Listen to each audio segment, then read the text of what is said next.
Bismillahirrahmanirrahim. Alhamdulillahirabbil alamin. Assalatu wassalamu ala asyrafil anbiya'i wal mursalin sayyidina Muhammadin wa ala alihi wa sahbihi ajma'in. Amma ba'd.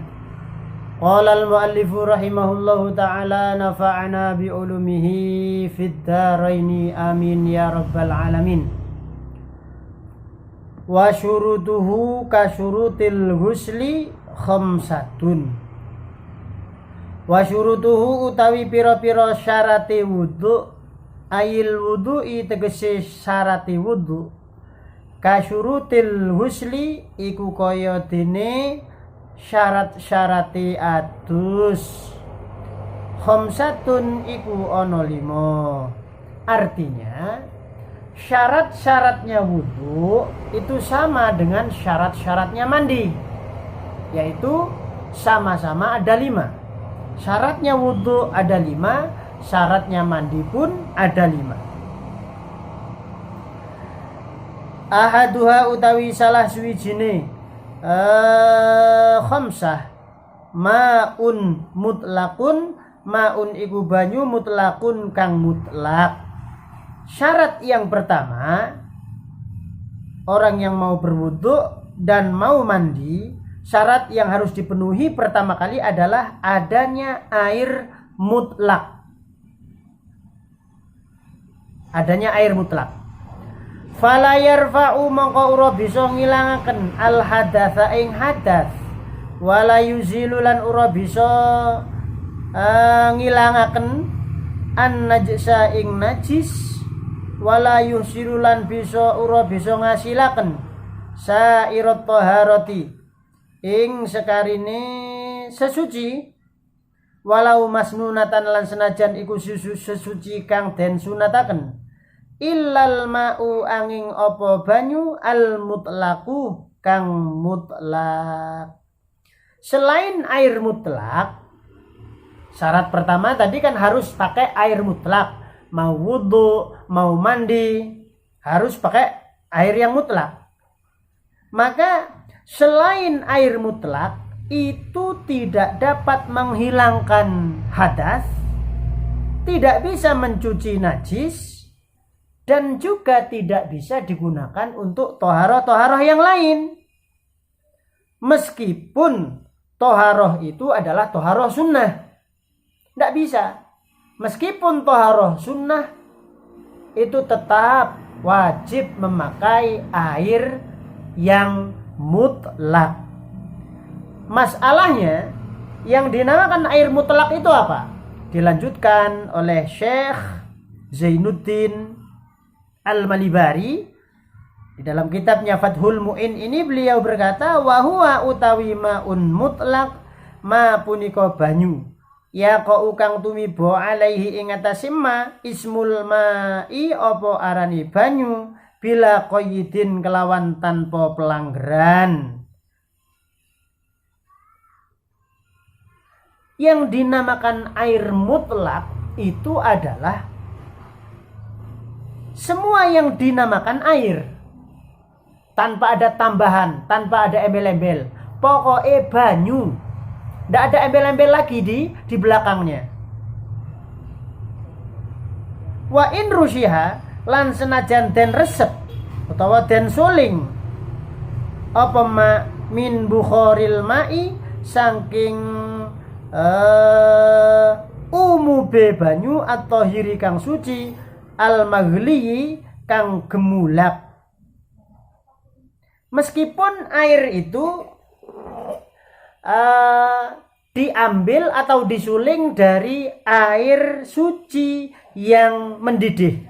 Seperti contoh ini adalah teko umpama. Kita memasak air, seret sampai mendidih, wolak-walikan jari wong Banyuwangi, gemulak wolak-walikan sampai mendidih. Lah, pasti ditutupnya ini kan ada airnya. Ditutupnya sini, ini ada airnya. Lah, seandainya air ini dikumpulkan sampai cukup untuk wudu, ini boleh. Karena air yang naik ke atas tutup ini pada ketika air mendidih, ini air yang suci, air mutlak. Selama yang dimasak tadi air yang suci, itu disebut air mutlak.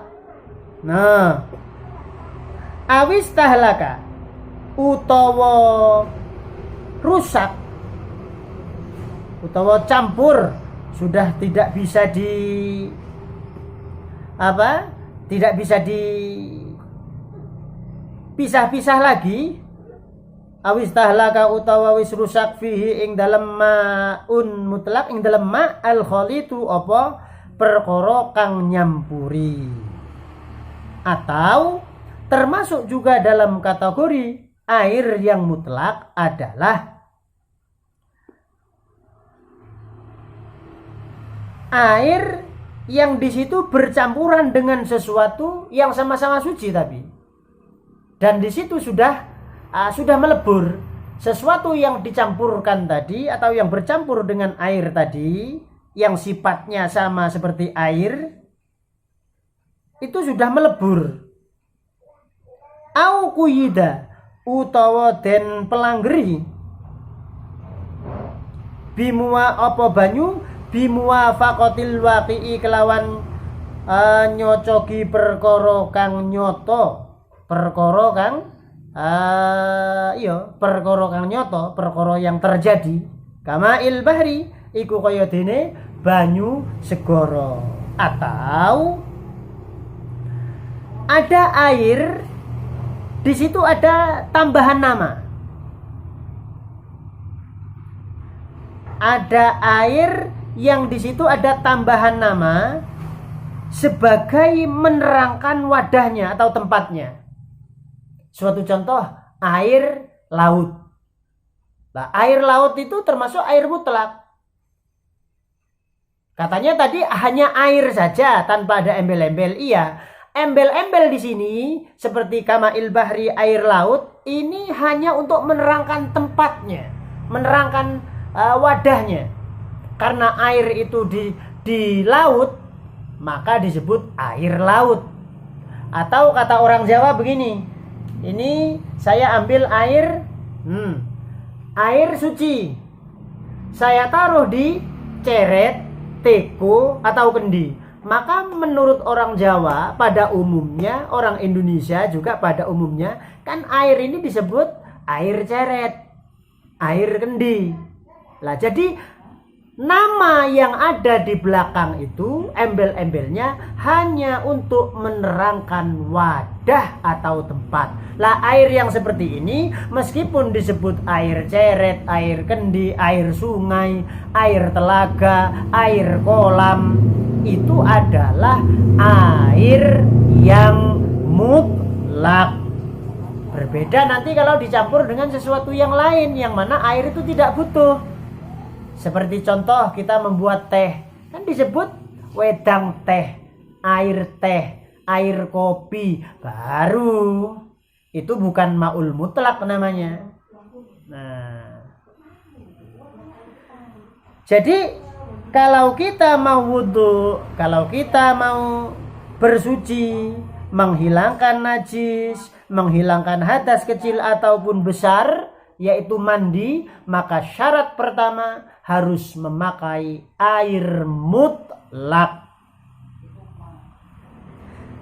Bi khilafi ma kelawan berbedane banyu la yuzkaru kang uroden sebut apa ma illa muqayyadan angin hali kang den qayyidi. Kama ilwirdi iku kaya banyu mawar, terkecuali atau berbeda. Hal ini yang disebutkan tadi berbeda dengan air yang selalu namanya disebut memakai tambahan. Seperti air mawar, kan air dari hasil perasan mawar, bunga mawar. Ya kayak tadi air teh atau air kelapa atau air tebu. Maka air ini bukan air mutlak, berbeda dengan air laut tadi, berbeda dengan air sungai tadi, berbeda dengan air sumur, air kolam, air ceret, air kendi, berbeda. Jadi kalau air itu selalu namanya disebut memakai tambahan, maka air itu bukan air mutlak. Contoh air mawar, air tebu, air jeruk, dan air-air yang lain. Wallahu ta'ala a'lam bis-shawab.